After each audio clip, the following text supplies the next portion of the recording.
आप दृष्टि से दूर हो जाएंगे, नाक को अलग करके ग्रहण शक्ति से दूर हो जाएंगे, कर्ण इंद्रिय से कान को अलग करोगे, कर्ण इंद्रिय से दूर हो जाओगे।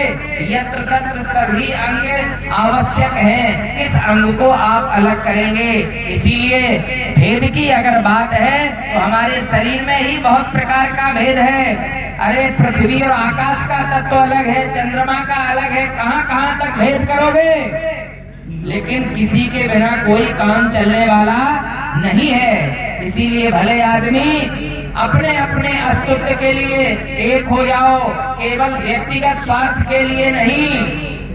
आज मातृ शक्ति का अगर प्रश्न चिन्ह खड़ा होता है तो हम माताओं की रक्षा के लिए खड़े रहें। और अगर पुरुष के ऊपर, क्योंकि यहाँ पर हमेशा भेद की बात होती है, शासन सरकारों में सत्ताओं में भेद की बात होती है, बताया जाता है कि पुरुष वर्ग बली है, इसीलिए माताओं को आरक्षण दीजिए, हमारे जाति को लेकर के आरक्षण की बात होती है और हमें भेद नीति से जोड़ दिया जाता है। हमें भेद नीति से जोड़ने की आवश्यकता नहीं है, हमें जातियों में बंटने की आवश्यकता नहीं है, एक हो जाओ। अगर पुरुष वर्ग के ऊपर आपत्ति आती है तो रानी लक्ष्मीबाई की तरह मातृ शक्ति खड़ी हो जाएगी रक्षा के लिए। लेकिन पुरुष और वर्ग महिलाओं में पुरुष में भेद उत्पन्न ना हो। ऐसे ही आदि आदि जितने भी भेद हैं, हमें भेद से अभेद होना है, दूर होना है, आपस में एकत्व का भाव रखना है। आज हमारी रामचरितमानस संदेश देती है, सब नर करहि परस्पर प्रीति, चलहि स्वधर्म करहि सुनीति। एक सूत्र में बंधिए, यह राम का देश है, राम का संदेश है कि सभी लोग आपस में प्रेम रखें। आज प्रेम के कारण बहुत सारी विषम परिस्थितियां भी सम हो जाया करती हैं, लेकिन जहां पर प्रेम नहीं है वहां पर चाहे जितना एकत्व हो, चाहे सम स्थितियां बनी रहें, धीरे धीरे स्थितियां बनती हैं कि हम अपना गांव छोड़ देते हैं, अपने नाते रिश्तेदार घर द्वार छोड़ देते हैं, अपनी जमीन छोड़ देते हैं, शहर की ओर बढ़ने लगते हैं। गांव से बहुत अधिक पलायन हो रहा है। भले आदमी, हमें गांव घर छोड़ने की आवश्यकता नहीं है, हमें अपना देश छोड़ने की आवश्यकता नहीं है।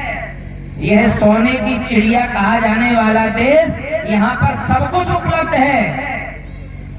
आज पूरा विश्व आशा भरी निगाह से देख रहा है हमारे देश के ऊपर कि हमारे देश की धरती इतनी अद्वितीय है, इतनी ऊर्जावान है कि हमेशा ही महापुरुषों को जन्म देती है।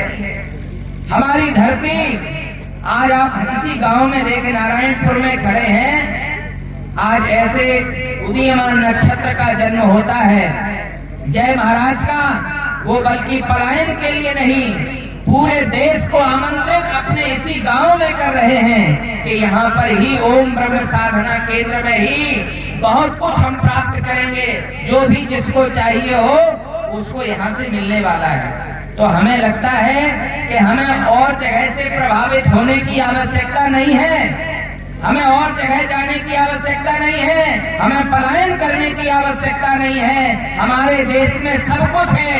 अगर हम यहाँ पर शक्तियों को जागृत कर देंगे तो और देश भी यहाँ विवश हो जाएंगे आने के लिए। सारे नगर, सारे राज्य यहाँ पर आने के लिए विवश हो जाएंगे।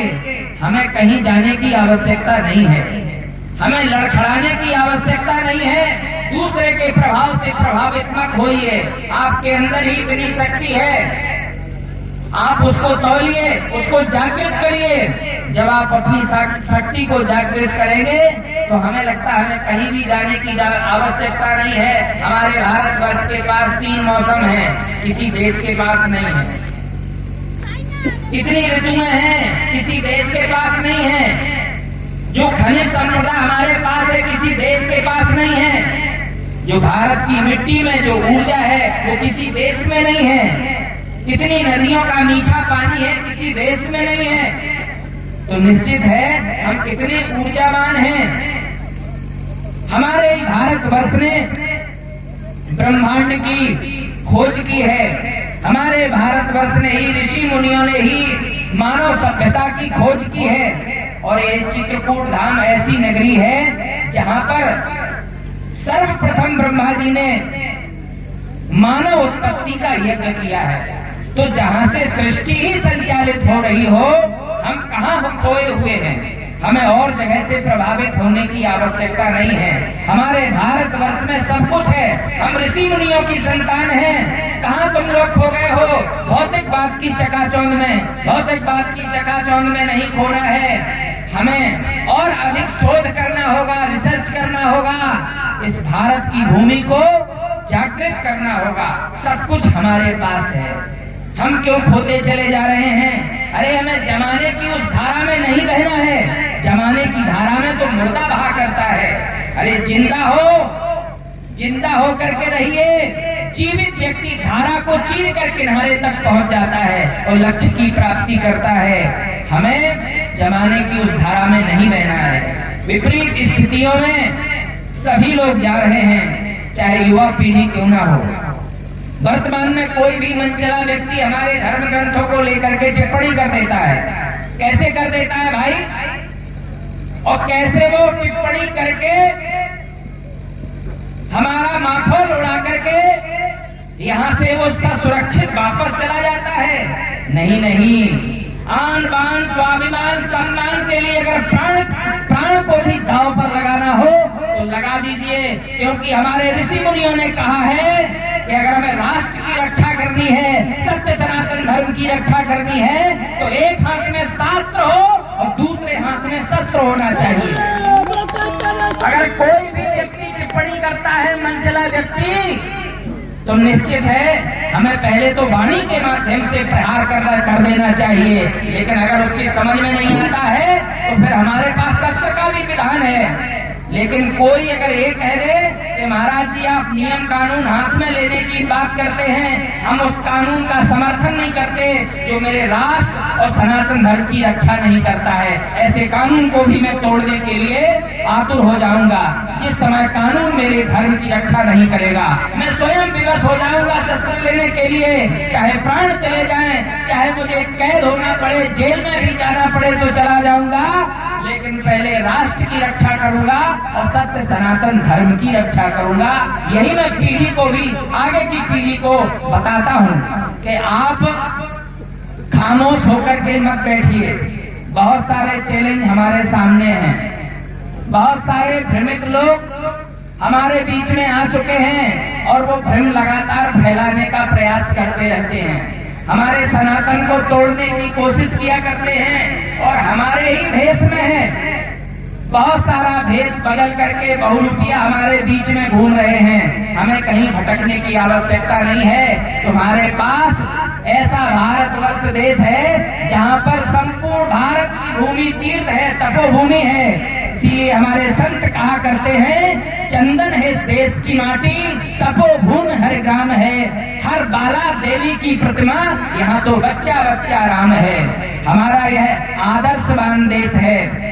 हमारे देश के आदर्श प्रभु श्री राम हैं, प्रभु कृष्ण हैं, आदि शक्ति पराम्बा जगत जननी हैं, जो कि हम संपूर्ण भारत को भारत माता के रूप में देखते हैं। इतना सुंदर यह भारतवर्ष है। हमें पुनः उत्तिष्ठ होना पड़ेगा, जागृत होना पड़ेगा और गांव गांव तक जाना पड़ेगा। गोस्वामी तुलसीदास जी महाराज ने कहा है कि राम ही सुमरिए गाइए राम ही, और संतत सुनहि राम गुण ग्राम ही। अगर हमको गांव गांव तक भी जाना पड़े, राम का संदेश लेकर के तो जाना चाहिए। पहले हमारे बचपन में मेरे पिताजी भी ये कहा करते थे, माताजी कहती थी, अरे बालक, जब तक रामचरितमानस की 5 चौपाई न सुना देना, तब तक तुम्हें प्यारू नहीं मिलेगी, भोजन नहीं दिया जाएगा। ये संस्कार मेरे घर का था। आज हमारा बालक अगर पूछेंगे कॉन्वेंट स्कूल पढ़ने वाले से, अरे बताओ राम कितने भाई थे, तो वो नहीं बता पाता। राम तो इसीलिए बता रहा है कि पूरा विश्व आज राम की जय जयकार कर रहा है, इसीलिए बता देते हो कहाँ राम जी तो थे। लेकिन अगर उसी बच्चे से पूछ दिया जाए राम कितने भाई थे, उनके माता पिता कौन थे और उनका कितना इतना बड़ा परिवार था, तो हमें लगता है कि वो बालक बताने में असमर्थता व्यक्त करेगा। लेकिन हम आप लोगों से पूछना चाहते हैं कि बालक को जन्म आपने दिया है कि कॉन्वेंट ने दिया है?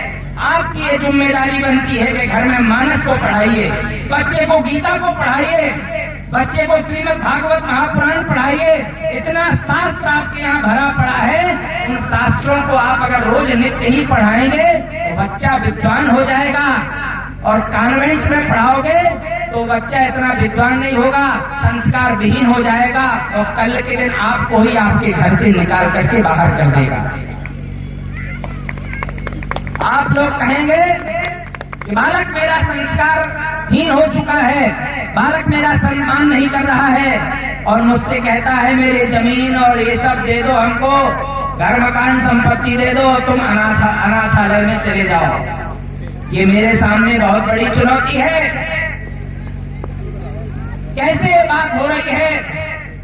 आज मेरी धरती मां उपेक्षित होती जा रही है, आज मेरी जन्मधात्री मां उपेक्षित होती चली जा रही है, आज मेरी पड़ोस की मां उपेक्षित होती चली जा रही है, आज मेरी गौ माता उपेक्षित होती चली जा रही है, आज यह भारत की भूमि धरती माता उपेक्षित होती चली जा रही है। मैं आपसे पूछना चाहता हूं, ये मेरे देश का संस्कार कभी नहीं रहा, इसीलिए मुझे यह बार बार कहना पड़ रहा है इस मंच के माध्यम से, भूमि पूजन के कार्यक्रम में, कि भूमि पूजन इस केंद्र का तो हो रहा है, लेकिन अगर संस्कारों का सृजन नहीं हुआ तो निश्चित है कि भूमि पूजन करने से कोई फायदा नहीं है। हम जय महाराज जी से बार बार कहेंगे, जय महाराज जी से बार बार निवेदन करेंगे कि आज संत समाज केवल आपसे यही संकल्प दिलवाने के लिए आ रहा है, यही झोली फैला करके आ रहा है, यही मांग रहा है। आप बहुत बड़े पुरुषार्थी, आपने बहुत बड़ा कार्य यहाँ पर किया है, लेकिन आगामी मैं ये चाहता हूँ यहाँ से सनातन धर्म की ध्वजा गड़ेगी और पूरे विश्व में फहराई जाएगी। मैं ऐसे कामना करना चाहता हूँ, क्योंकि संस्कारों की कमी आती जा रही है। सभी को एक